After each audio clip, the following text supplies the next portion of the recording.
با سلام های گرم به شما بینندگان عزیز، با یکی دیگر از برنامه‌های سنگر شورا با شما هستیم. سنگر شورا تلاشی برای بررسی و رفع موانع قدرتمندتر شدن جنبش‌های اجتماعی است.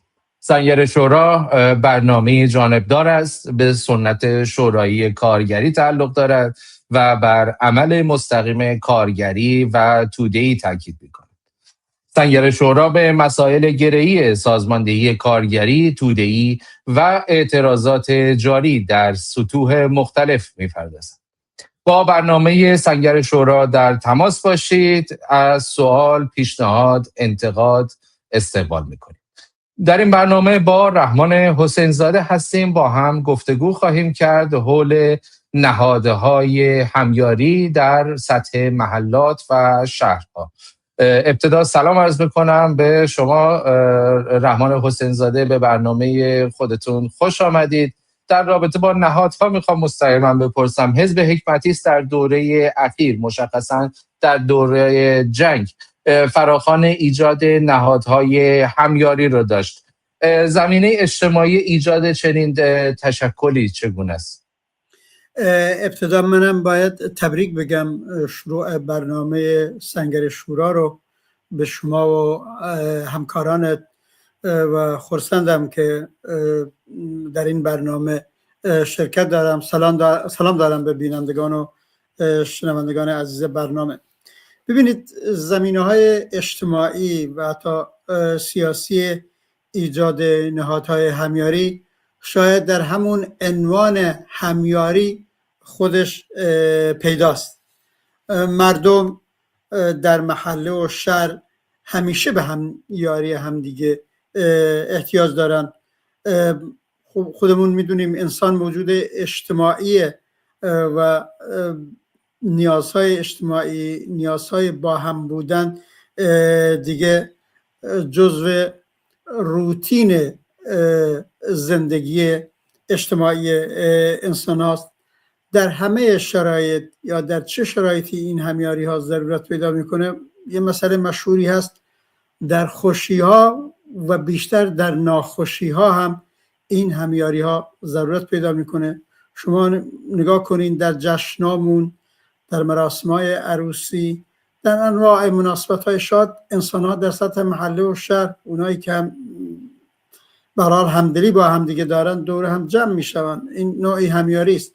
اما متاسفانه در جامعه ایران تحت حاکمیت جمهوری اسلامی با مصائب فراوان، در شرایط ناخوشی، در شرایط ناهموار، بیشتر یاری رسانی به هم، کمک رسانی به هم توسط انسان ها، توسط ساکنین محله و شهر و حتی در سطح کشور احتیاج پیدا میکنه. مثلا چند سال قبل یادمون باشه زلزله اومد، از اقصی نقاط ایران مردم در بخشای مختلف راه افتادن، یاری رسانی کردن به هم، به مناطق زلزله رفتن، در استان کرمانشاه و غیره. تازه در همون محل و شهر و اینا دیگه از همون لحظات اول شروع میشه. یا در دوره فاجعه بیماری کرونا که انسان‌ها منزوی شده بودن، هر کی در خونه خودش مونده بود، انسان‌های نیازمند زیادی بودن و اگر در سطح شهرهای مختلف، محلات مختلف، من حداقل شهرهای معینی رو سراغ دارم، اگر انسان‌ها یاری رسانی نمی‌کردن، به یاری همدیگه نمی‌رفتن، صدمات انسانی بسیار بالاتر می بود. الان خود شما فکر کنم اشاره کردین، الان اولا در جامعه ایران حاکمیت 47 ساله جمهوری اسلامی هر روزش مصیبتی بوده، هر روزش تحمیل محدودیتی بوده و اگر در این 47 سال با همه این سختی ها واقعا مردم دستشون تو دست هم نبود، خیلی وقتا به هر حال زیر فشار طاقت فرسای حاکمیت جمهوری اسلامی به هر حال صدمات انسانی ما خیلی بالاتر می بود. در همه این دوران موارد درخشان و متعدد مردم یاری رسانی هم بود. و الان ببینید در دوره جنگ، چه در جنگ 12 روزه که ما این بحثای ایجاد نهادهای همیاری رو از 7-8 ماه قبل با شروع جنگ 12 روزه آغاز کردیم. تازه الان نزدیک به 1 سالش، 10 ماه هم بیشتر شد جنگ 12 روزه. چه در این جنگ 39 روزه 40 روزه هم به هر حال شرایط بسیار ناهنجار و ناهمواری ایجاد شده و ما میدونیم در همین دوره قبل از جنگ، در دوره جنگ و الان پس از جنگ به هر حال یاری رسانی مردم به همدیگه ابعاد انسانی بزرگی داره.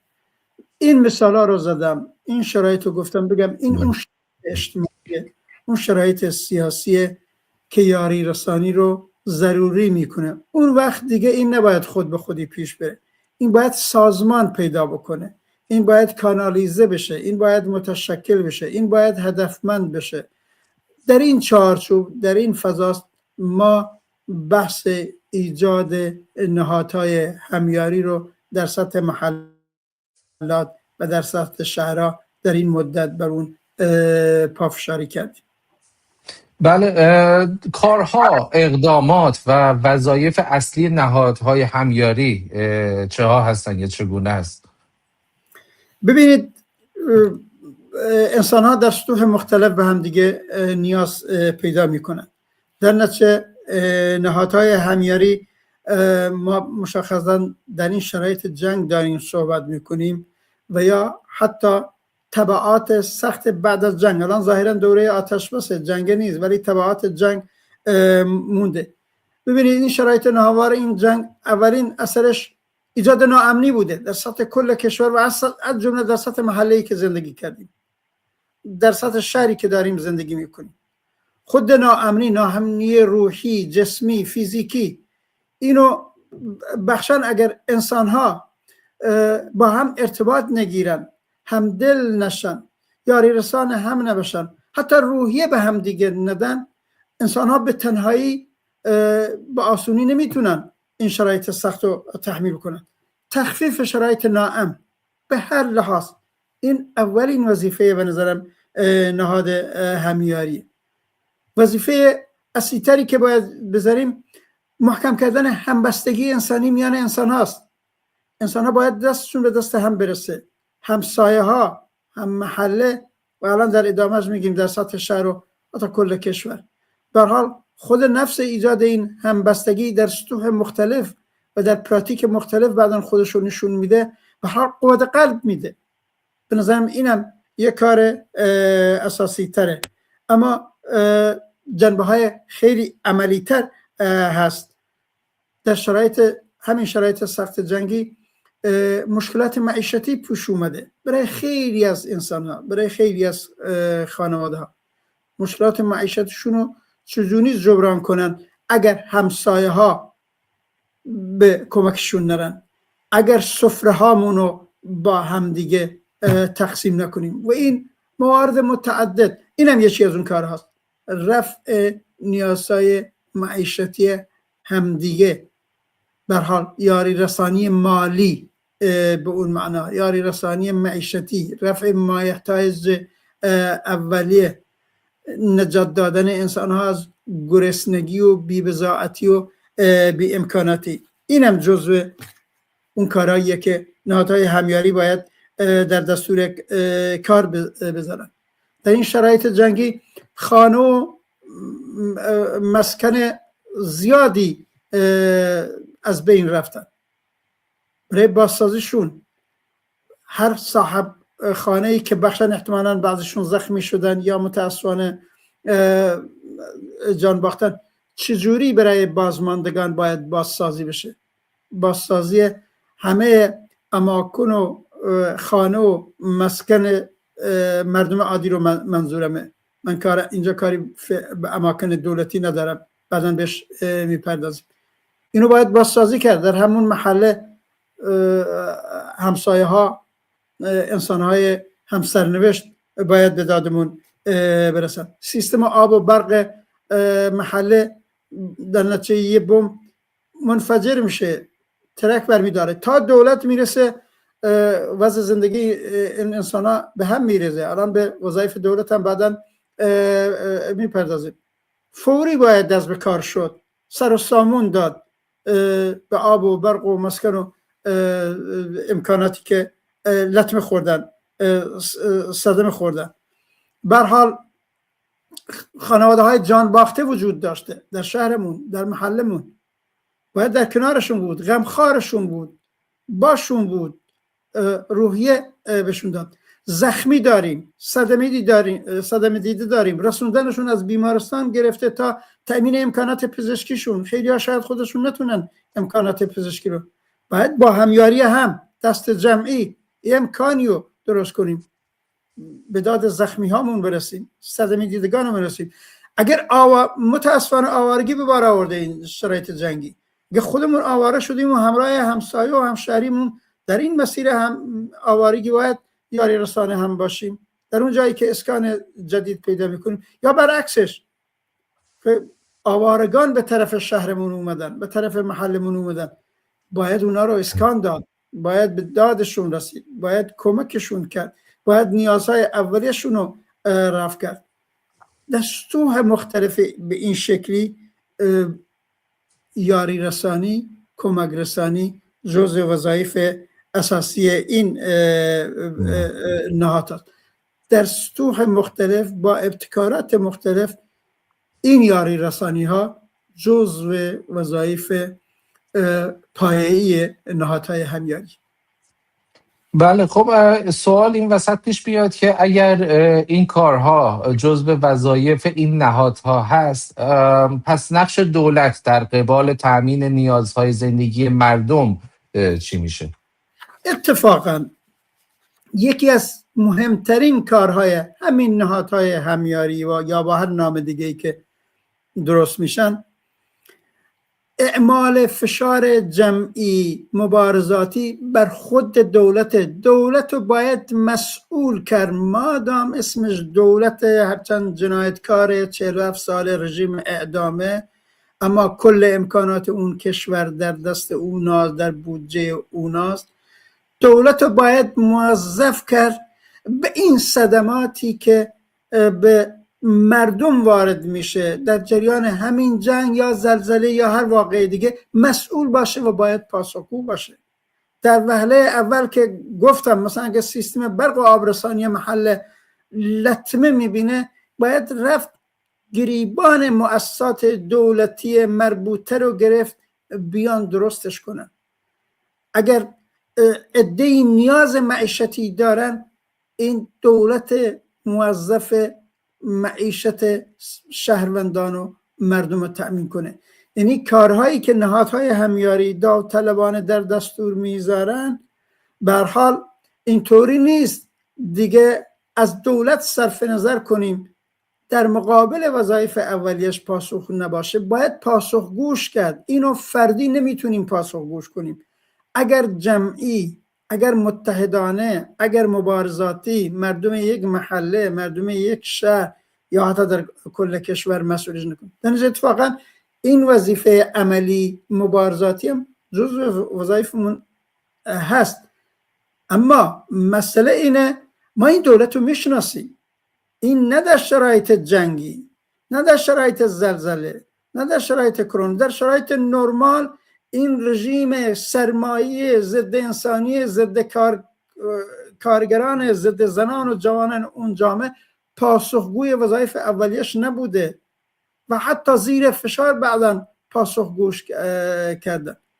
در نتیجه تا اولا پاسخگو به اندازه کافی نیستن، دوما پروسه بوروکراتیکی که دارن و اداری که دارن و تا بیان به مشکلات مردم در جریان این جنگ برسن خودش طول میکشه و معنیش اینه صدمات و مصائب بیشتری اشاعه پیدا میکنه، گسترش پیدا میکنه. بس اینجاست. اما مردم علاوه بر این وظیفه اعمال فشار بر دولت و اونا رو پاسخ گردن، خودمون منتظر نمونیم، دست به کار بشیم، از همون ثانیه های اول، از همون قدم اول به حال جلو صدمات رو بگیریم. این نهادهای همیاری نهادهای کمک کننده به خودمون، به شهروندان، به مردمه. یعنی دولت رو باید پاسخگو کرد، اما خودمون هم نباید منتظر بمونیم، باید شروع کنیم با ابتکارات مختلف، با اون اقداماتی کردیم، با اون وظایفی که گفتیم اینا رو به انجام برسیم. حتی زمانی که امکاناتی از مؤسسات دولتی گرفته بشه، خودتون میدونین اینا چقدر فاسدن و به چاپایی دارن. خود اون امکانات رو باید بگیم دست این نهادهای همیاری بدیم تا به چاره درد مردم برسونن. در نتیجه اینا آلترناتیو همدیگه نیستن. همزمان باید دولت رو پاسخگو کرد و در این حال نهادهای همیاری و انسان‌ها مسئولیت انسانی، مسئولیت اجتماعی، مسئولیت سیاسی مونو در شرایط ناهنجار برای تخفیف این مصائبی که به وجود میاد به کار بگیریم. بله، تمرکز کار در مورد ایجاد نهادها در محلات و شهرهاست. خب در سطح محلات که مردم دسترسی آسانتری به هم دارند، در واقع در سطح شهر نهادهای همیاری چگونه ایجاد میشن؟ ببینید سوال خیلی به جاییه. همونطور که در عنوان برنامه هست، ما فراخوانمونی در این شرایط در محلات اساساً به عنوان یا سطح پایه و در شهرها این نهادهای همیاری رو باید به سازمان داد. همونطور که شما گفتین در نهادها روشنه مردم محله به حال به قول معروف سوخت و سازشون با همه، از همدیگه اطلاع دارن در طول دوران طولانی زندگی. هم بستگی ها هست، کدورت ها هست و این دوره امیدوارم کدورت ها دیگه کنار زده شده باشه. از مشکلات همدیگه میدونیم، از مسائل همدیگه میدونیم. در نتیجه بله، مردم محله در این شرایط خیلی آسون در کنار هم قرار میگیرن، هم بسته میشن، متحد میشن و به اون محل این یاری رسانی ها این همیاری رو سازمان میدن. اینجا نباید سخت باشه، اما برای هر کاری به حال کسانیو میخواد پا پیش بذارن، فعالینیو میخواد، مبتکرانیو میخواد، پیشروانیو میخواد، سازمان دهندگانیو میخواد. اینو دیگه انسانهای متحد، فعالین دلسوز اجتماعی، فعالین رادیکال، و اینجا من مشخصا خطابم به فعالین چپ، سوسیالیست در سطح محله و شهر و همه انسانهای آزاده هست، زن و مرد، دختر و پسر، به حال به ویژه نسل جوانتر، پرشورتر، مبتکرتر پا پیش بذارن، نهادهای همیاری رو به عنوان بخش پیشرو مردم در اون محله سازمان بدن، به عنوان یه موتور محرکه راه انداز کار. و این شبکه از 2-3 نفری که دستشون به هم میرسه تا میتونن شبکه 20 نفره باشن، 25 نفره باشن، 30 نفره باشن و بیان در چارچوب همین بحثایی کردیم و از جمله بسیاری مسائلی که خودشون در محل میدونن و مبتکرشن، چارچوب کار، وظایف، نوع سازمان، مناسباتشون با همدیگه رو تدقیق کنن، تعریف کنن و قدم بعدی خب اون وقت باید به میان مردم محله رفت، اونا رو متحد و سازمان دهی کرد و گفت باید این کارها رو با هم انجام بدیم تا از پس این مشکلات عظیم بر بیان، یعنی تبدیل بشن به محمل همبستگی انسانی، اتحاد، همکاری، همیاری. اینجا خیلی روشنه. اما در سطح شهر چجوری؟ بله، مردم یک شهر به آسونی اونطوری که مردم محله به هم دیگه دسترسی ندارن. بستگی به این داره، شهر بزرگ، شهر کوچک، شهر متوسط، اینم به جای خود. اما همه شهرهای این دنیا و از جمله از تهران بزرگش گرفته تا هر شهر کوچکم متکی به محلات مختلفه.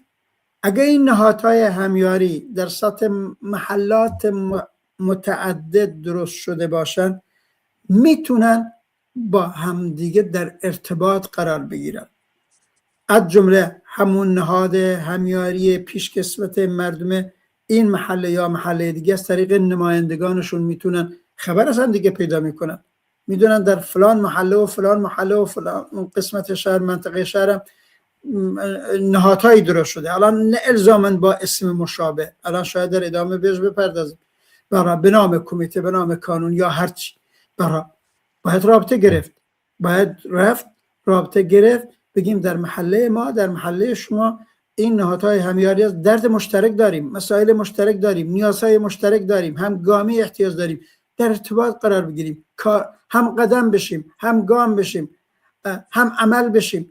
و به اون معنا میبینیم مثلا در سطح شهری که 15 تا نهاد همیاری هست، نمایندگان این 15 تا نهاد همیاری میتونن با هم در ارتباط قرار بگیرن، یه شبکه وسیع‌تر شبکه نمایندگان نهادهای همیاری شهر سنندج، شهر تهران، شهر اهواز رو سازمان بدن. به این طریق نهادهای همیاری در سطح شهرها میتونه گسترش پیدا بکنه و حتی از من میپرسید در سطح استانها. بله، رابطه این نهادها با تشکل‌های چون مجامع عمومی و شوراها در محله و شهر چگونه است؟ با یا تشکل‌هایی به نام کمیته محلات و نام‌های دیگر هم فراخوان داده شده. رابطه این تشکل‌ها با هم چگونه خواهد بود؟ ببینید اینا آلترناتیو همدیگه نیستن، مکمل همدیگه هستن. در سطح هر محله و شهر و اینا تشکل‌های متنوعی که به وجود اومده باشه. اولا از این اسامی دیگه شروع کنیم. مثلا منم دیدم همین مدت مایی که از نهادهای همیاری صحبت کردیم، بسیاری جریانات دیگه کمیته محلات رو گفتن، هسته همیاری رو گفتن، کانون همیاری رو گفتن، کانون همبستگی رو گفتن. همه اینا اشاره داره به همون نیاز پایی یاری رسانی به هم. در نتیجه به نظرم سر عنوان متفاوت یا نام متفاوت نباید هیچ مشکلی به وجود بیاد، هیچ ایرادی نداره. نفس کار، محتوای کار و محتوای وظایفی که در قبال مردم داریم اجرا میکنیم مهمه. یه جایی اسمشو گذاشتیم مثلا ما نهاد همیاری، جای دیگه گفتن کمیته همیاری، جای دیگه گفتن کمیته محله، جای دیگه گفتن کانون کمک رسانی، جای دیگه گفتن هسته همیاری. همه اینا اما دال بر یه چارچوب کار مشترکه. سر نام نباید اختلاف پیدا بشه، سر نام نباید خط کشی کرد، نباید جدایی درست کرد. ایراد نداره. حتی ما به سهم خودمون در حزب کمونیست کارگری حکمتی این عنوان عام نهادهای همیاری رو انتخاب کردیم. خیلی شکل مشخصه، کمیته، کانون، اینو بهش ندادیم، گفتیم بذار باز باشه. ما از شبکه ها و نهادهای همیاری صحبت کردیم، بذار در چارچوب اون شبکه و نهاد همیاری یه عده بهش بگن کمیته، یه عده بهش بگن کانون، یه عده بهش بگن هسته. مهم نیست. در نتیجه اینا هیچ مشکلی با هم دیگه میتونن پیدا نکنن. اما بخش دیگه صحبت شما بحث مجامع عمومی شوراست. ایجاد مجامع عمومی و شوراها در سطح محله و هر جای دیگه سطح عالی‌تری از سازماندهیه، سطح پیشرفته‌تر و توده‌گیرتر از سازمانیابی میان کارگر و مردم و شهروندان جامعه است. اون طبعا با تغییر تناسب قوا، با تناسب قوای مساعد ایجاد شدن مجامع عمومی به وجود میاد. اینجا نه تنها آلترناتیو همدیگه نیستن. این نهادهای همیاری مکمل و حتی پیشکسوت و پیشقدم میتونن بشن برای ایجاد مجامع عمومی. اتفاقا نهاد همیاری که درست میشه برای این کمک رسانی ها، مردم محله رو زمانی که لازم باشه جمع کنه و بگه ما این کارا رو دست داریم، خب اون تجمع مردم محله از نظر ما مجمع عمومیه. یعنی عملا خود نهاد همیاری برای پیشرفت کارش به مجمع عمومی مردم محله احتیاج پیدا میکنه.